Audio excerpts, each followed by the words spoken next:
Hi viewers, welcome to our channel. ప్రస్తుతం మనతో పాటు సీనియర్ జర్నలిస్ట్ దాము బాలా సార్ వారితో మాట్లాడారు.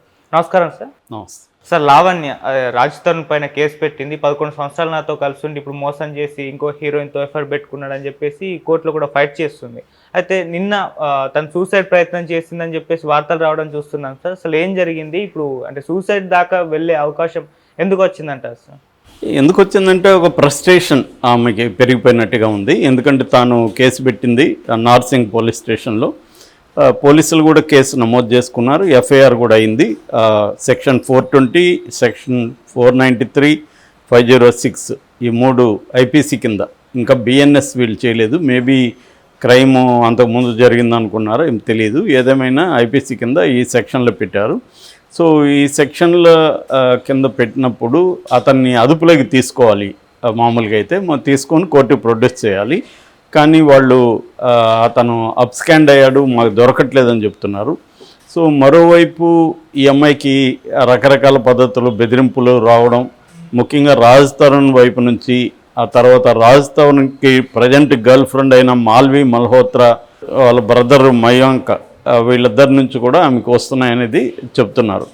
సో మేబీ ఈ ఫ్రస్ట్రేషన్ నుంచి ఆమె రాత్రి ఏం చేసిందంటే, అర్ధరాత్రి టైంలో తన అడ్వకేటు బై దిలీప్ కళ్యాణ్ శంకర ఉన్నాడు కదా, తనకి చాట్ చేసింది, లెటర్ రాసి పెట్టిందని చెప్తున్నారు. అంటే నేను I'm fed up with my life, I'm done with my life అని పెట్టి, నేను చచ్చిపోతాను, నాకు నా చావుకు కారణం రాజ్ తరుణ్, వాళ్ళ తల్లిదండ్రులు మాల్వి మల్హోత్రా, మయాంక్ అని పేర్లు కూడా రాసి, నేను చనిపోతున్నాను, నాకు ఈ లైఫ్ ఇంకా నాకు న్యాయం జరగదు, నేను రాజ్ తరుణ్ వదులుకోలేను, నాకు అతనే కావాలి అనేది ఈమె మాట్లాడుతుంది.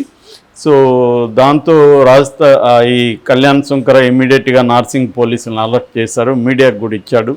సో నార్సింగ్ పోలీసులు ఇమీడియట్గా వెళ్ళి ఆమెను ఆత్మహత్య నుంచి విరమింపు చేసి కౌన్సిలింగ్ ఇచ్చారని చెప్తున్నారు. ఇది కొద్దిగా కొంత హై డ్రామా కనిపిస్తుంది. ఇప్పుడు మామూలుగా మీడియాకి ఎందుకు ఇచ్చాడు అతను?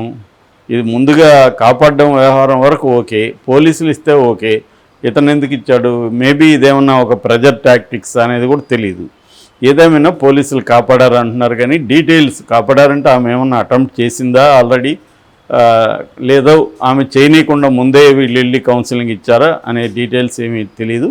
ఏదేమైనా ఆమెకి ఫ్రస్ట్రేషన్ అయితే బాగా ఉన్నట్టుగా మనకు అర్థమవుతుంది ఈ సంఘటన. వాళ్ళు ఒకవేళ లాయరు ఈమె కలిసి ఒక ప్లాన్ చేసుకొని మనం ఈ డ్రామా ఆడదాం, కొద్దిగా ప్రెజర్ పెరుగుతుందని కూడా చేసి ఉండొచ్చు. ఎందుకంటే ఇప్పుడు ఒక కేసులో విక్టిమ్స్గా ఉన్నోళ్ళు న్యాయం జరగనప్పుడు ఎక్స్ట్రీమ్ స్టెప్కి కూడా వెళ్తారు. మామూలుగా అమ్మాయిని చూస్తేనే ఎక్కడ కొంత మీడియాతో మాట్లాడుతున్నా కూడా ఏడ్ చేస్తూ ఉంది. సో ఖచ్చితంగా ఆమె గత కొంతకాలం నుంచి అయితే రాజ్ తరుణ్తో సఫర్ అయినట్టుగా అయితే మనకు కనబడుతుంది. కానీ ఆమె చెప్పేది ముందు మనం చెప్పుకొని దాని తర్వాత నా అభిప్రాయం చెప్తాను. ఆమె ఏం చెప్తుందంటే 2014లో రాజ్ తరుణ్ నన్ను పెళ్లి చేసుకున్నాడు, ఆ తర్వాత 2 సార్లు అబార్షన్ జరిగింది, 2016లో కూడా ఒకసారి అబార్షన్ జరిగింది. సో అబార్షన్ కూడా 2వ నెలలోనే చేయించాడు, హాస్పిటల్కి బిల్లులన్నీ కూడా అతనే కట్టాడు, ఆ ప్రూఫ్స్ అంతా ఉన్నాయనేది ఆమె చూపించింది. దాని తర్వాత అతను అనేక మంది అఫైర్లు పెట్టుకున్నాడని ఒక లిస్టు కూడా ఎవరెవరి పేర్లో చెప్పింది. అందులో బిగ్ బాస్ వాళ్ళు ఉన్నారు, తనతో కూడా పనిచేసిన హీరోయిన్లు ఉన్నారు, వాళ్ళందరి పేర్లు కూడా చెప్పింది. అన్నిటికంటే అమ్మాయి మెయిన్గా చెప్తుండేది మాల్వి మల్హోత్రా. మాల్వి మల్హోత్రా తిరగబడ్ర స్వామి అనే సినిమాలో ఇతనితో హీరోయిన్గా చేసింది. సో అప్పటి నుంచి వీళ్ళిద్దరికి అఫైర్ ఉంది, అందువల్లే నన్ను వదిలేస్తాడు, ఆమె వల్లే. నేను గోవాలో ఉన్నప్పుడు ఆమెతో కూడా ఉండడం చూసి రాజ్ తరుణ్ మేనేజర్ రాజా రవీంద్ర నాకు ఫోన్ చేసి చెప్పాడు, ఇక రాజ్ తరుణ్ మనకు దక్కడు అని ఫోన్ చేసి చెప్పాడు. సో నేను ఇమ్మీడియట్గా వదిలేసి వచ్చాను, ఇవన్నీ ఆమె మాట్లాడుతుంది. అట్లాగే వాళ్ళ అమ్మ నాన్న కూడా మీడియాతో మాట్లాడారు. ఈ అమ్మాయి లావణ్య వాళ్ళ అమ్మ నాన్న వాళ్ళు కూడా, మేము ఆస్తులు అమ్మాయినా కూడా ఫైట్ చేస్తాము, మాకు రాజ్ తరుణ్ అల్లుడుగా కావాలని వాళ్ళు కూడా మాట్లాడుతున్నారు. సో ఇక్కడ లీగల్ ఆస్పెక్ట్లో చూసినప్పుడు ఖచ్చితంగా ఇతను పెళ్లి చేసుకొని ఈ అమ్మాయిని ప్రాపర్ లీగల్ ప్రొసీజర్లో విడాకులు కాకుండా ఈ అమ్మాయిని వదిలేసి వేరే వాళ్ళతో తిరుగుతుంటే ఖచ్చితంగా అది లీగల్గా సీరియస్ అఫెన్స్గానే భావించాల్సి ఉంటుంది. ముఖ్యంగా ఇప్పుడు కొత్తగా వచ్చిన బిఎన్ఎస్ 69 అనేది వెరీ రిగరస్ యాక్ట్. ఎవరైనా ఫాల్స్ ప్రామిసెస్ చేసి ఒక అబ్బాయి ఒక అమ్మాయితో సెక్సువల్ ఇంటర్కోర్స్ చేస్తే ఆ ఫాల్స్ ప్రామిసెస్ ఏంటంటే, ఒకటి నిన్ను పెళ్లి చేసుకుంటానో, లేదా నీకు ఉద్యోగం ఇస్తానో, లేదా నీకు ఆల్రెడీ ఉద్యోగం ఉన్న చోట నీకు ప్రమోషన్ ఇస్తానో, లేక తన ఐడెంటిటీని దాచిపెట్టి ఆ అమ్మాయిని మభ్యపెట్టి, అంటే ఫర్ ఎగ్జాంపుల్ ఇతను ఏం పని చేయకుండా తిరుగుతూ నేను ఒక సాఫ్ట్వేర్ ఎంప్లాయీ అని చెప్పి చేసినా కూడా అది కూడా క్రైమ్ కిందకు వస్తుంది. సో ఇలాగ ఫాల్స్ ప్రామిసెస్తో ఒక అమ్మాయిని నమ్మించి ఆ అమ్మాయితో ఇంటర్ కోర్స్ చేస్తే, ఆ అమ్మాయి కానీ కేసు పెడితే ఈ 69 BNS భారతీయ న్యాయ సంహిత కింద 10 ఏళ్ళ వరకు జైలు శిక్ష పడే అవకాశం ఉంది, ఫైన్ కూడా పడుతుంది. ఇది దీని మీద సపరేట్ నేను వీడియో తర్వాత చేస్తాను. సో అందువల్ల లీగల్గా తీసుకున్నప్పుడు రాజ్ తరుణ్ ఖచ్చితంగా ఇది ఈ అమ్మాయి చెప్పేవన్నీ నిజం అయితే ఖచ్చితంగా రాజ్ తరుణ్ నేరస్తుడే, దాంట్లో డౌట్ లేదు. ఏదేమైనా ఇప్పుడు ఈ అమ్మాయి చెప్పేవన్నీ ఆరోపణలుగానే భావిస్తారు లీగల్గా. ఇక మోరల్ యాంగిల్లో మామూలుగా ఇది ఎప్పటి నుంచో ఉన్నది, ఇది న్యాయ పోరాటం, దీని మీద సినిమాలు కూడా వచ్చాయి. అంటే అమ్మాయిలు అబ్బాయిలు మోసం చేసి పెళ్లి చేసుకుంటానన్నాడు, వదిలేశాడు అని చెప్పి మౌన పోరాటం సినిమా కూడా ఉంది. ఒకప్పుడు మౌన పోరాటాలు కూడా చేసేవాళ్ళు, వాళ్ళ ఇండ్ల ముందు కూర్చొని చేయడం, ఇలాంటివి గతంలో కూడా అమ్మాయిలు చేసేవాళ్ళు. ఇవాళ నిజానికి ఆ ఆస్పెక్ట్లో చూసుకున్నప్పుడు తగ్గాయి, కానీ కేసులు ఎక్కువ పెడుతున్నారు, ఈ మౌన పోరాటాలు తగ్గాయి.